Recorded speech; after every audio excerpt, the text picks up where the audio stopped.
So the Yankees, you have Judge going off again. You got Stanton going off again. You got Gallo and Rizzo coming up big. Here's the thing, though.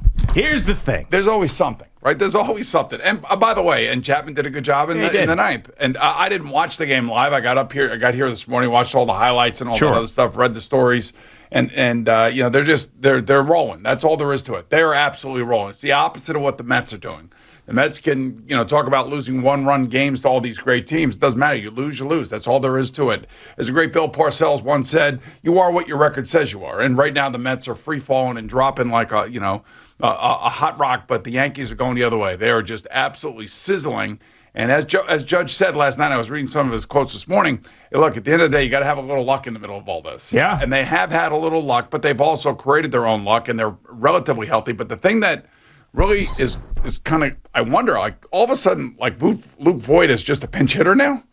Like, and I know they wanted to rest Stanton last night from playing on the field, and they put Gardner out in the field, and he was the DH, and and he came through it again last night. But it's like Luke Voit had this unbelievable run, and then we haven't seen him for the last 3 games. Yeah, I thought that Aaron Boone said something before the game last night about Luke Voit being in the lineup in the near future, like in the next couple of games, like he's going to be in the starting lineup. I have to go back and try to find that quote. He'll be playing first base, and then maybe they'll give Stanton a day off, and Rizzo will be the DH, and they'll keep Gardner out in the outfield. I'm going to give you a cliche.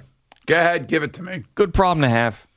It's a good problem to have. It is a good problem to have. I mean, he'll be fine. And we talked about this before, about him being upset that he wasn't getting as much playing time. It's great. A little chip on the shoulder. Everything's working. The team is winning. They're on a 12-game winning streak. I mean, if Luke Voit plays or he doesn't play, does a Yankee fan really care? If they're winning like this, they don't care. Of course they don't care. I think they do care. But here's the thing. I thought definitely, because they had the day off and everything else, that they would go out there with their full lineup. And Urshela was back last night, by the way. I thought they'd go out there with their full lineup, and I wanted to see what it looked like. And unfortunately, it didn't happen the way that I thought it was going to happen. But look, he's got to manufacture places to play for all sorts of guys, especially when they're all being a part of this. And even Gardner hit a home run last night. Yes, he did. And that Stanton home run was tremendous. He knew right off the bat that it was gone, a little cocky type of strut. I mean, they're everything that they were supposed to be in the beginning of the season right now as they head into the end of August and September. And they are the hottest team in baseball by far. There isn't really a thing about them. I mean, if you want to find one negative last night, it's the fact that they're up 6-0, and Jameson Taillon in the 4th and 5th is just basically, putting meatballs up there because he's got a big lead. But aren't you supposed to throw strikes in that situation? You are, but you're not supposed to give up 5 runs. Yeah, I know that, but it's really interesting to me when somebody says, just throw strikes, and then you start throwing strikes, and they start hitting. They start hitting it, yeah. Like you forget whatever strategy you had going into the game. Just throw strikes. We're up 6-0, just throw strikes. Yeah. And then all of a sudden the other team starts hitting it. So, I don't know. They're everything like the Mets aren't. Like, they're coming through. Obviously, the home runs are big. There's no question about that. But even like last night in the 9th inning, Judge gets a base hit after Tyler Wade steals a base and then goes to third on the throwing error. Yeah. So, I mean, like, they're stealing bases. They're playing baseball. I don't know what else to say. But the Mets can't get a big hit. They finally get a big hit last night with Pete Alonso on an 0-2 home run pitch. And I think it was Gary was saying it last night. He hadn't done that since his rookie year. Hit a home run on an 0-2 pitch. Wow. Well, that's a couple years ago now, yeah. I mean, but it kind of goes to show you, that's kind of, part of what's the problem. The problem is that they can't get the big hit at the moment that they need it. Oh, yeah. And last night the Yankees did get the big hit in the 9th inning by Judge because he's probably their best player. And they keep rolling along. It's fun to watch. I don't care what anybody says. And even though I'm not a Yankee fan, you know that. Watching winning baseball or waking up the next morning and coming in here wondering whether or not they had won, their 12th in a row, it's interesting. It's really interesting. Well, yeah, and they were not interesting in the right ways, at least early on in the season. They were interesting because they were scuffling. They were interesting because they had COVID running through the clubhouse. Now they're interesting for the right reasons. When I was having some dreams this morning, sitting back in the office about 2019 and going back to those Legend Suite seats and showing up and eating the sushi behind home plate. Oh, here we go. And then going over to the ice cream station. Is this for Lon Trosta here so we can get those seats back again? And then what are we doing? About the fourth inning, going into the hot dog stand and grabbing myself a hot dog. Right. And then walking out to the seats, but before leaving that area, going to the candy wall and grabbing a couple of handfuls of candy to stick in my pockets. Aren't you a Met fan? I am, but I love food more than anything. And that setup there in those Legend Suites is basically the Willy Wonka chocolate factory for me. Yeah. Like I am Augustus Gloop in that Yankees Legend Suite. But don't you feel like that's a distraction? Well, not for me because it's not my team playing. Yeah, I know, but that's the main event. But if you go to a ball game, aren't you supposed to go there to enjoy the game? You sit at your seat, a hot dog vendor comes down, a Coke vendor, a beer vendor comes down, and you go, hey, give me three and one, whatever. Absolutely, that's a great experience. The better experience is when someone is slicing me prime rib and then putting a little au jus on with a ladle and handing it to me with a smile. And you're right behind home plate, but there's a big TV there so you can watch the game while you're inside. It's just amazing. It is. And then about the seventh inning, you go into the ice cream station and you make yourself a little soft serve. So I tend to show up. The regular season and me, we don't mesh that well. But the postseason, I'm there for the postseason. I'm a playoff guy. So I was thinking about that. I was just dreaming of that again because we really hadn't had that experience last year because, of course, the bubbles and the playing out in Texas and whatever the hell else happened and them getting eliminated. But I was there that last Yankee home playoff game with fans at Game 5 before they went back to Houston in the ALCS. It was Paxton and Verlander, and man, did I eat! I probably had a good 7,000 calories that night. It's funny that you talk this way. And you reminisce about the Yankees and the playoffs. Oh, it was so much fun. Because, I don't know, around here, a few people were thinking that this wasn't the Yankees' year. Now, all of a sudden, we're back in the mix again. And we're starting to think that not only is it the Yankees' year, it must be my year to go back to the Willy Wonka chocolate factory. 100%. It's like they have that, like in the Willy Wonka chocolate factory, that chocolate river that just goes right through. You could go up and get a scoop of chocolate milk. No, I mean, you got to thank me if you're a Yankee fan or you're Brian Cashman because I did call out what the Yankees were at that point, which were dead, and they needed those paddles. What are those things called? Those little paddles that to bring people to life?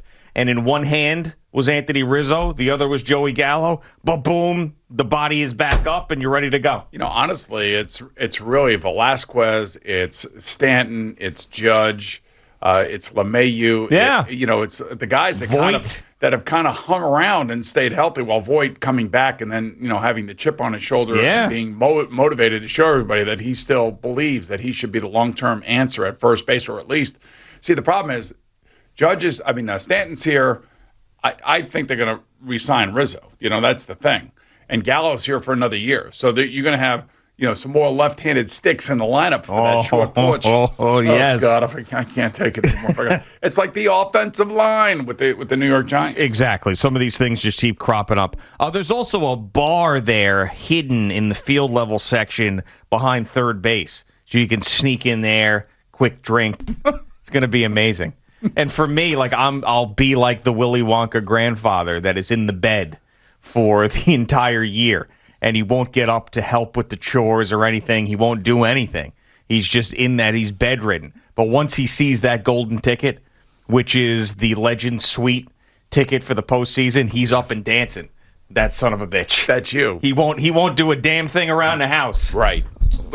When the family needs him. But the second that Charlie Bucket comes back with that golden ticket, he is there. That's me. When I see you dancing like that, like you just did in your chair there, I think of the Tom Izzo NFT that he created of you. Oh, yes, the little Mario thing. Yes, exactly. Yes. That's what I think of. But, of course, you're now front-running, right? Oh, yeah, well, without a doubt. And it's the greatest way to enjoy sports.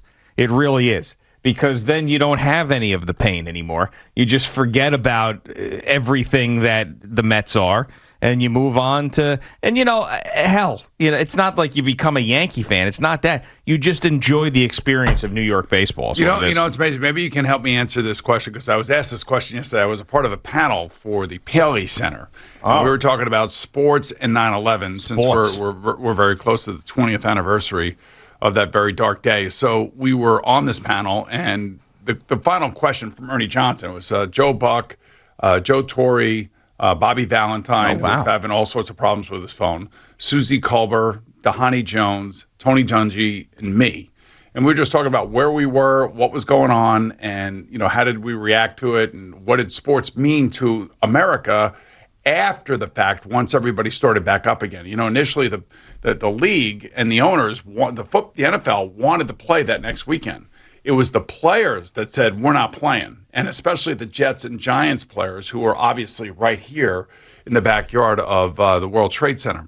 So the final question is, why is sports, why are we so connected through sports? From the people who love sports.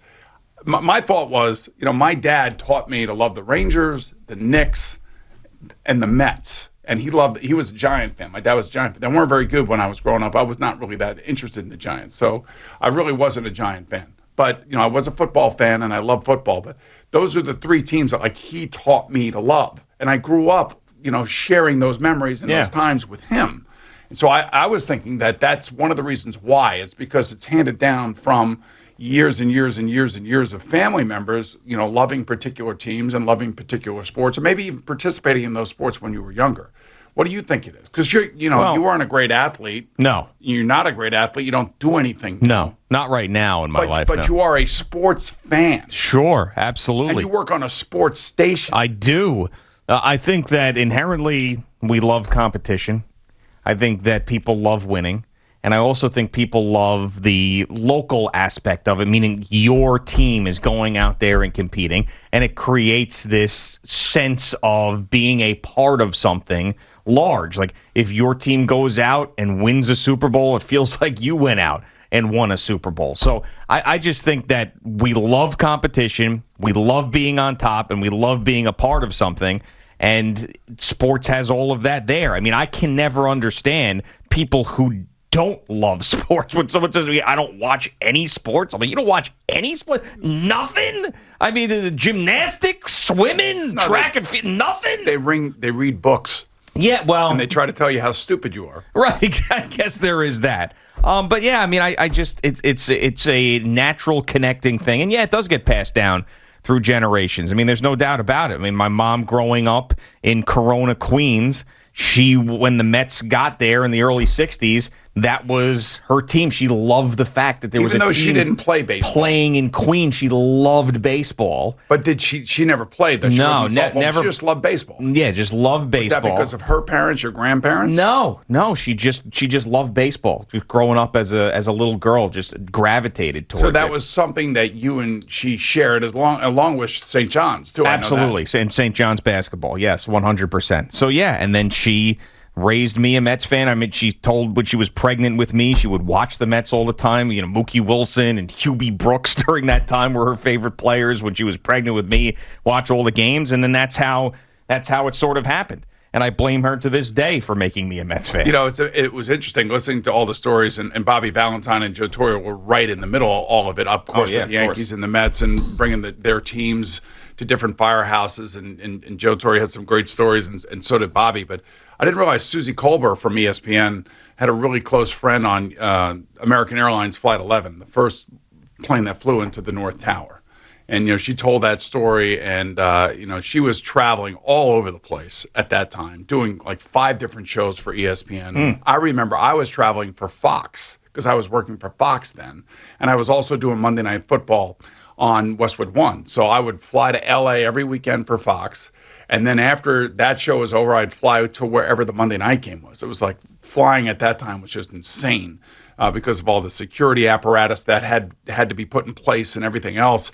And she reflected back on some of that, and I didn't even realize that. That's why sometimes it's better to listen than, to... Oh, yeah. And Tony Dungy was the head coach of the Tampa Bay Buccaneers at that time.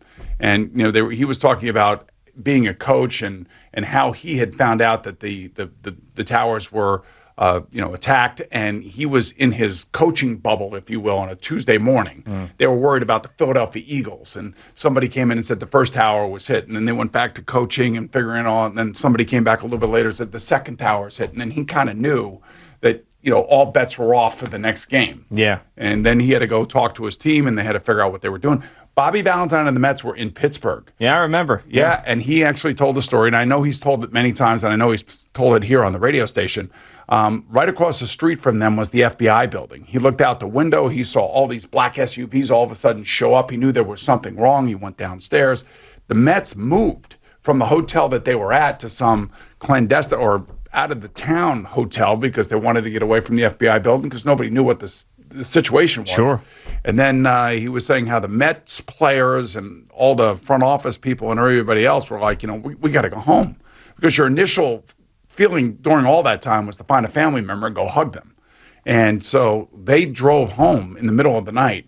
And he said as they were crossing the George Washington Bridge going back to Shea Stadium, they looked to the right and all they saw was just a cloud of soot over Manhattan. And, you just think back that was 20 years ago. I know. I cannot. You want to talk about time flying. That is the thing. 20 years ago? That's a moment we'll never forget. No, of course not. And for those of us who live here in New York, and when we go out of this building, when we look to the right, we see the One World Trade Center, otherwise known as the Freedom Tower for us. And we're constantly reminded, which is an important thing. Thank you for watching. Please like, comment, and subscribe. And don't forget to hit the red bell so you're notified when we have new content.